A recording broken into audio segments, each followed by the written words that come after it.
Bismillahirrahmanirrahim. Assalamualaikum warahmatullahi wabarakatuh. Teman-teman yang dirahmatin oleh Allah, semoga kebahagiaan, kesejahteraan dan kemuliaan selalu dilimpahkan Allah kepada kita.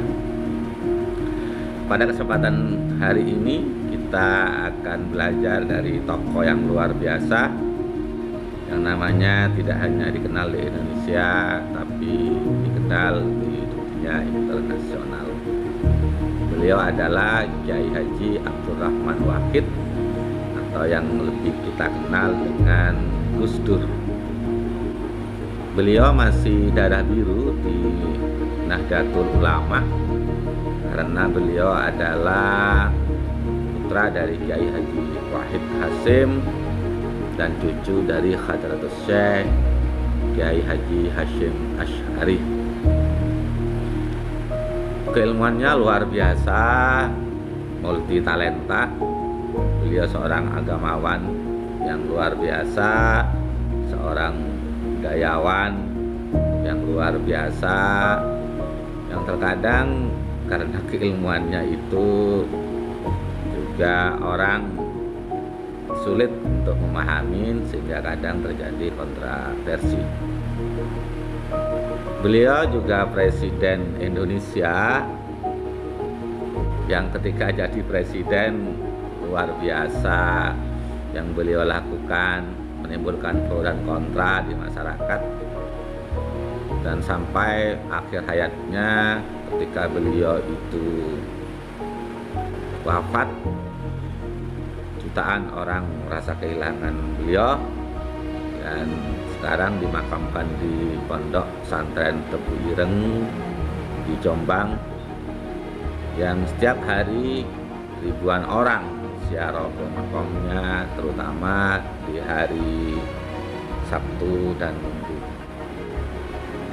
Ada kejadian yang luar biasa ketika beliau itu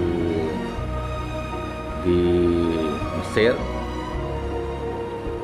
Satu hari ketika teman-teman dari Indonesia itu main ke pondokan beliau di Mesir itu, dan karena tahu bahwa rata-rata mahasiswa yang di Mesir itu masih menghormati kakeknya dan Gus Dur memang dianggap luar biasa, maka Gus Dur kadang-kadang itu melakukan sesuatu yang merupakan pembelajaran sesungguhnya untuk teman-temannya dan kita semua.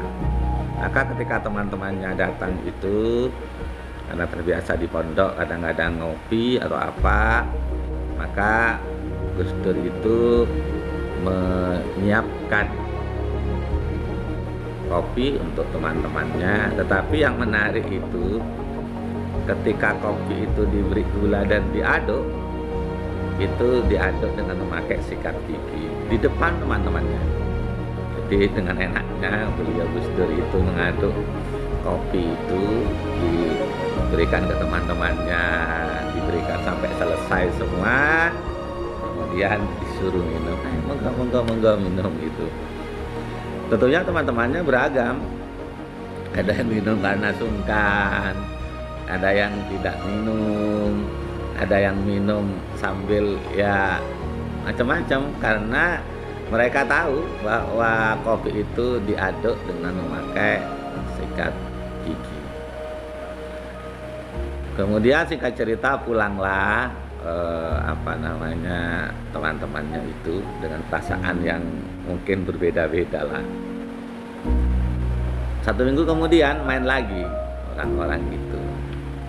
Dan Gus Dur itu mungkin ingin ngerjain lagi seperti minggu yang lalu. Apa yang beliau kerjakan? Yang beliau kerjakan itu ini di hadapan teman-temannya juga. Maka beliau itu mengelap tempat kopinya itu, semacam cangkir itu dengan celana dalam di depan teman-temannya, gelap. Apa yang terjadi bisa dibayangkan kalau misalnya kita ada di situ, perasaan kita gimana? Oh, minggu yang lalu aja kopi di udek sikat gigi mereka sudah seperti itu.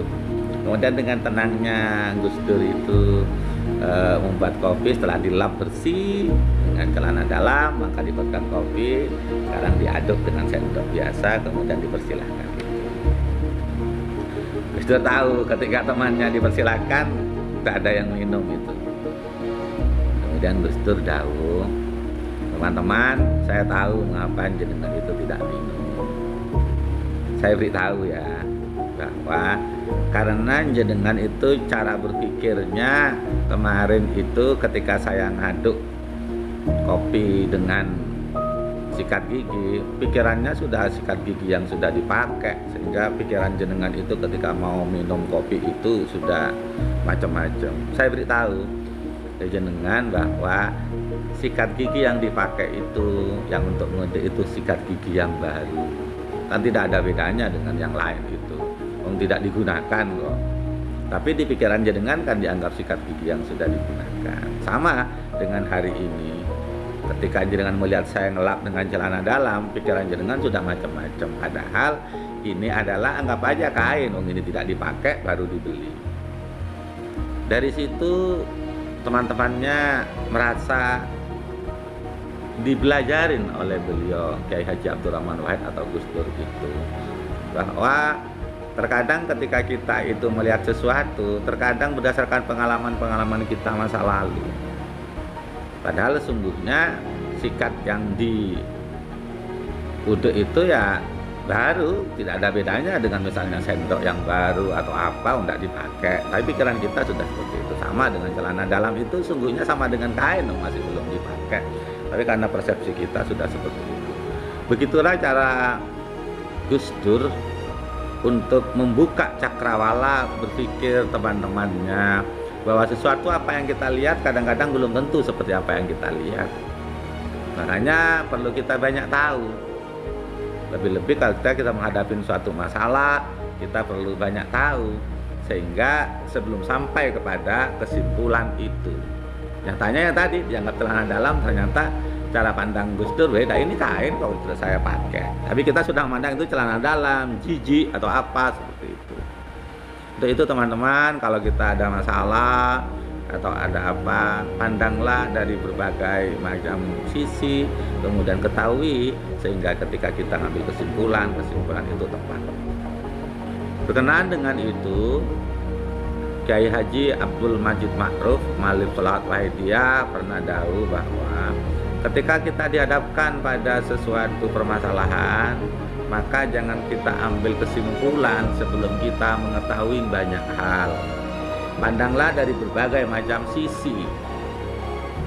Kalau dalam bahasa itu kita harus tahu masalah itu, dilihat dari berbagai macam sisi, mendapat informasi dari berbagai macam orang, sehingga kita benar-benar mengerti tentang permasalahan itu, baru kemudian kita melakukan suatu penilaian. Ini adalah langkah bijak sesungguhnya yang memang perlu kita contoh, sehingga ketika kita ngambil suatu kesimpulan itu, paling tidak kesimpulan itu sudah kita pandang dari berbagai macam sisi. Terima kasih, semoga apa yang kami sampaikan ini membawa manfaat. Wabillahi taufiq wal hidayah. Assalamualaikum warahmatullahi wabarakatuh.